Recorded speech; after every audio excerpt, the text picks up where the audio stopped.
ఉన్నత చదువులు చదవాలని కోరిక ఉన్న ఆర్థిక వనరులు లేకపోవడంతో చాలామంది కూడా చదువుని మధ్యలోనే ఆపేస్తుంటారు. అట్లాంటి ఐఐటీలో సీట్ సాధించినా సరే ఆర్థిక వనరులు లేకపోవడం వల్ల చదువు ఆపేసే పరిస్థితి రాజన్న సిరిసిల్ల జిల్లా చెందిన మధులతకు ఎదురైంది. ప్రస్తుతం మనతో పాటు మధులత ఉన్నారు, వారిని అడిగి తెలుసుకుందాం. అసలు చెప్పండి, మీ ర్యాంక్ ఎంత వచ్చిందండి? Sir prep 824. ఎక్కడ సీట్ వచ్చింది? Sir IIT Patna. అంటే ఏ branch? Sir engineering physics.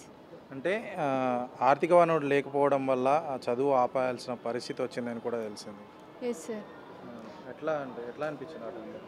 Sir ఆపాలని లేదు, అంటే వర్క్ చేసైనా వెళ్ళాలని కోరిక ఉంది. అయితే మన గవర్నమెంట్ సపోర్ట్ చేస్తాయని చిన్న ఆశ, అందుకే కొంచెం మా సపోర్ట్ కావాలని మేము రిపోర్ట్కి సంప్రదించాం. అంటే మీకు ఎప్పుడు సీఎంఓ ఆఫీస్ నుంచి కాల్ వచ్చింది? సార్ నిన్ననే పేపర్లో మేము ప్రచారించాం, అంతట్లోనే సార్ కాల్ చేసినందుకు చాలా హ్యాపీగా అనిపించింది. ఏమన్నారు మరి అధికారులు? ఈరోజు పిలిచారు కదా? ఈరోజు పిలిచారు, ఏ సపోర్ట్ అయినా మేము ఇస్తాం, నా 5 years కోర్స్ మొత్తం వాళ్ళే చూసుకుంటా అన్నారు. మొత్తం అంటే నాకు అంటే సొంత మనీ ఖర్చు కూడా వాళ్ళే పెట్టుకుంటున్నారు. 1 lakh ల్యాప్టాప్ కూడా ఇచ్చారు, అంటే కొనుక్కోమని మనీ కూడా ట్రాన్స్ఫర్ చేశారు. చాలా ఇంత సదుపాయాలు ఇచ్చినందుకు చాలా హ్యాపీగా ఉంది. అంటే వన్ అకాడమిక్ ఇయర్కి ఎంత ఖర్చు అవుతుంది? అంటే వన్ అకాడమిక్ ఇయర్ దాదాపుగా అంత తెలియదు, కానీ సార్ వాళ్ళే అంతా తెలుసుకొని సపోర్ట్ చేయడానికి ముందుకొచ్చారు. ఎట్లా అనిపిస్తుంది? అంటే ఇంత సపోర్ట్ చేస్తున్నందుకు గవర్నమెంట్కి చాలా కృతజ్ఞతలు. ముఖ్యంగా మన ముఖ్యమంత్రి సార్కి చాలా అంటే చాలా కృతజ్ఞతలు చెప్తున్నాను. అన్నీ నాకు 5 years మొత్తం చదువు మీరే చూస్తున్నందుకు చాలా ధన్యవాదాలు సార్. మీరు చెప్పండి, ఎట్లా అనిపిస్తుంది మీ అమ్మాయి? అంటే గవర్నమెంట్ ఎందుకంటే ముఖ్యమంత్రి రేవంత్ రెడ్డి వచ్చినప్పుడు చాలా అమ్మకు బాగా ఇది డెవలప్ చేసింది. ఎందుకంటే మీకు ఇప్పుడు అన్ని ఆపదకు ఆదుకున్నాడు చాలా మంది. ఎట్లా అనిపించింది? అంటే అంటే అమ్మాయికి చదువుకోవాలని ఉన్నా కానీ పైసలు లేకపోవడం వల్ల ఎట్లా? అయితే చదువు బంద్ చేస్తాను అనుకున్నా. చదువు బంద్ చేసుకున్నా అంటే గవర్నమెంట్కి అయితే పేపర్కి ఇస్తే గవర్నమెంట్ అనుకున్నాం. అయితే చదువుకుని మాకుంటే నీకు టెన్షన్ పడేకు, అన్నీ మేము చూసుకుంటున్నాం అంటే అంటే ధన్యవాదాలని ఒకేసారి. మీ పేరు, మీ జిల్లా ఎక్కడ? మాది సిరిసిల్ల జిల్లా. మా పేరు బాలావత రాములు. ఏం చేస్తుంటారు? ఏం లేదు, మేకలు కాస్తా, గొర్రె మేకలు కాసుకుంటాం. భూమి జాగలేవు, ఏం లేవు.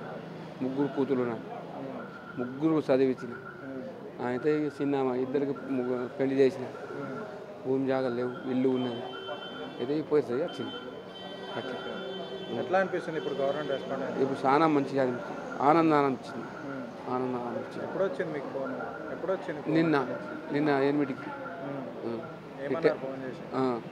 టెన్షన్ పడేకు, నేను అన్నీ చూసుకుంటా, ఇక్కడ రా అంటే నిన్న టైం కాలే. అయితే ఇలా వచ్చిన అంటే సారు కలిసి అని చెక్ ఇచ్చాను. ఒక టెన్షన్ ఇచ్చి ఏమైనా ఫోన్ ఆపుతుంటే ఫోన్ చేయి, నేను యాదుకుంటా సార్ అన్న.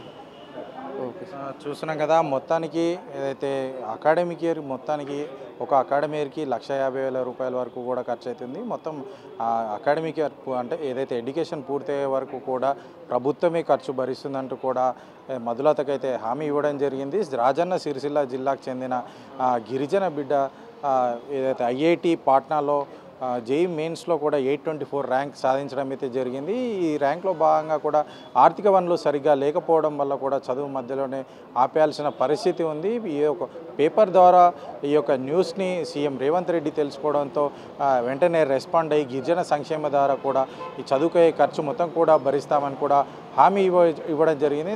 అందులో భాగంగా ఈరోజు సెక్రటేరియట్కి గిరిజన సంక్షేమ శాఖకు పిలిపించుకొని వాళ్ళకు ఖచ్చితమైన హామీ ఇచ్చి మీ చదువుకు ఖర్చు అయ్యే మొత్తం కూడా గవర్నమెంటే భరిస్తుందని కూడా హామీ ఇవ్వడం జరిగింది. కెమెరామ్యాన్ వినోద్తో Harikrishna, Big TV, Hyderabad. For more videos like this, subscribe Big TV channel.